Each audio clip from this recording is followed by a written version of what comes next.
Praise the Lord. Hallelujah. ഇന്ന് ദിവസം സങ്കീർത്തനങ്ങൾ 32 തിരുവചനത്തിലൂടെ ഈശോ നമ്മോട് സംസാരിക്കുകയാണ്.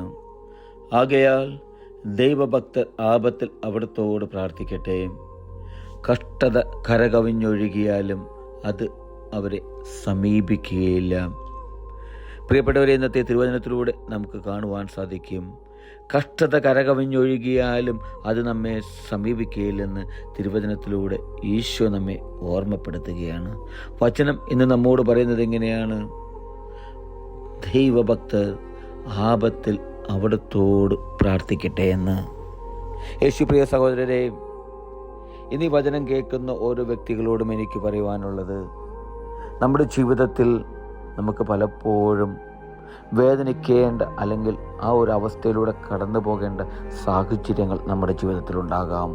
സാമ്പത്തികമായോ കുടുംബ തകർച്ചകളാലോ അങ്ങനെ രോഗപീഠകളാലോ പല വിധത്തിലും വേദനിക്കേണ്ട അവസ്ഥയിലൂടെ കടന്നു പോകുന്ന ഓരോ ഘട്ടങ്ങളും നമ്മുടെ ജീവിതത്തിൽ ഉണ്ടായിട്ടുണ്ടാകാം.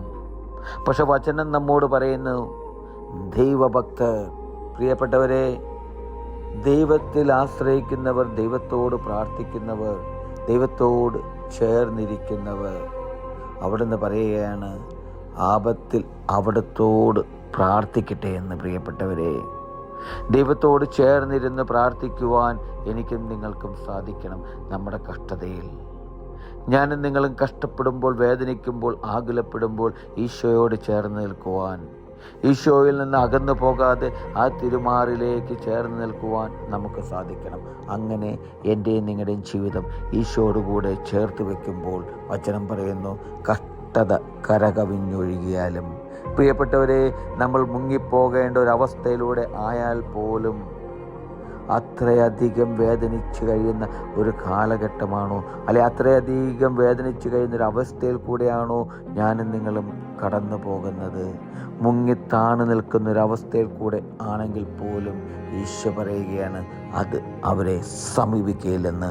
ഈശോ നമുക്ക് നൽകുന്നൊരു ഉറപ്പാണ്. പ്രിയപ്പെട്ടവരെ, എൻ്റെയോ നിങ്ങളുടെയോ കുടുംബത്തിലോ നമ്മളുടെ മക്കളിലോ തലമുറകളിലോ ഒന്നും കടന്നു വരുവാൻ ഈശോ അനുവദിക്കുകയില്ല. വിശ്വാസത്തോടെ ദൈവത്തോട് പ്രാർത്ഥിച്ചാൽ. ഹല്ലേലൂയ. ആമേൻ.